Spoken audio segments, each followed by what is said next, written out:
Hey good evening all of you, welcome to GBD. आज हम लेकर के आए हैं फिर से लुसेंट का सामान्य ज्ञान। आज लेकर के आए हैं हमारा इसका मेन बेस है चीनी लेखन के बारे में। तो चलिए स्टार्ट करते हैं। ये चैनल आपके लिए बहुत ही सपोर्टिव है क्योंकि हम बेसिक वाइज लेकर के आ रहे हैं। हम कुछ मिनट में आपको एक बेस कंप्लीट करवाना चाहते हैं, हमारा यही मकसद है। तो ये लुसेंट है जो कि सारे ही कंपटीशन एग्जाम के लिए बहुत ही इम्पोर्टेंट होने वाला है। तो चलिए स्टार्ट करते हैं। तो पहले हम पढ़ेंगे सिकंदर के साथ आने वाले लेखकों में नरियाश, आनेकालन तथा अष्टुबिरस के विवरण अधिक प्रामाणिक एवं विश्वसनीय है। इसके बाद दूसरा है हमारा मेगास्थनीज। यह सेल्कुनर निकटल का राजदूत था जो चंद्रगुप्त मौर्य के राज दरबार में आया था। इसने अपनी पुस्तक इंडिका का मौर्य युगीन साम्राज्य एवं संस्कृति के विषय में लिखा। इसके बाद डाइमेकस, ये सीरियन नरेश आतंकोश का राजदूत था जो बंदर शुनार के राज दरबार में आया था। इसका विवरण भी मौर्य युग में संबंधित है। इसके बाद डायनोसियस, यह मिस्र नरेश टॉलनी फलरेरस का राजदूत था जो अशोक के राज दरबार में आया था। टॉलनी इसने दूसरी शताब्दी में भारत का भूगोल नामक पुस्तक लिखी। प्लेनी, इसने प्रथम शताब्दी में नेचुरल में हिस्ट्री नामक पुस्तक लिखी। इसमें भारतीय पशुओं, पेड़ पौधों, खनिज पदार्थ आदि के बारे में विवरण मिलता है। पेरिलियस ऑफ द इंथोनिक सी, यह पुस्तक के लेखक के बारे में जानकारी नहीं है। यह लेखक करीब 800 ईस्वी पूर्व में हिंद महासागर की यात्रा पर आया था। इन्होंने इस समय में भारत का बंदरगाहों तथा व्यापारिकों वस्तुओं के बारे में जानकारी दी।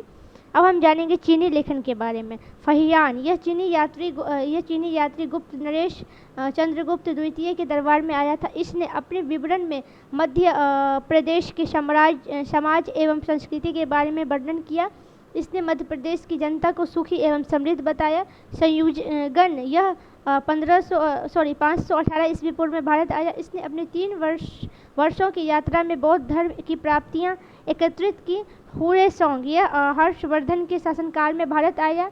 629 ईस्वी पूर्व में चीन से भारत के लिए प्रस्थान किया और लगभग 1 वर्ष की यात्रा के बाद सर्वप्रथम वो भारतीय राज्य कपिशा पहुंचा। भारत में 15 वर्ष तक ठहरकर 645 में चीन लौट गया। वह बिहार में नालंदा जिला स्थित नालंदा विश्वविद्यालय में अध्ययन करने तथा भारत से बौद्ध ग्रंथों के एकत्र लेकर जाने के लिए आया था। इसका भ्रमण व्यतीत सियों के नाम से प्रसिद्ध है जिसने 138 देशों का विवरण मिलता है।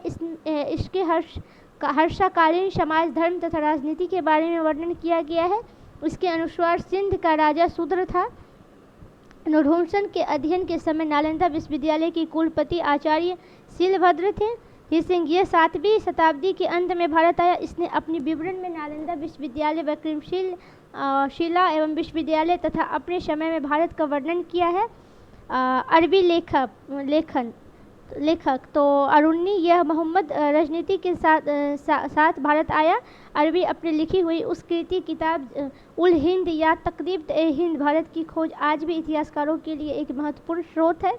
इसमें राजदूत कालीन समाज, धर्म, रीति रिवाज, राजनीति आदि पर सुंदर प्रकाश डाला गया। अन्य लेखन हो गया आपका तारानाथ, यह एक तिब्बती लेखक था। इसने कयुगर तथा तयुर नामक ग्रंथ की रचना की। इसने भारतीय इतिहास के बारे में जानकारी मिलती है। मार्को पोलो, यह 13वीं शताब्दी के अंत में पांड्य देश की यात्रा पर आया था। इसका विवरण पांड्य इतिहास के अध्ययन के लिए उपयोगी है।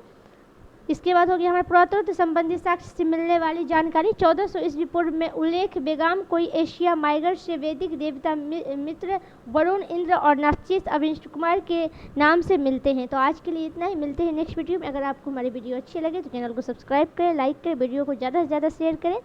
और अगर आपको इस चैप्टर से रिलेटेड कोई भी क्वेश्चन हो तो आप हमें कमेंट सेक्शन में कमेंट करके हमसे जुड़ सकते हैं। तो थैंक यू फॉर वॉचिंग।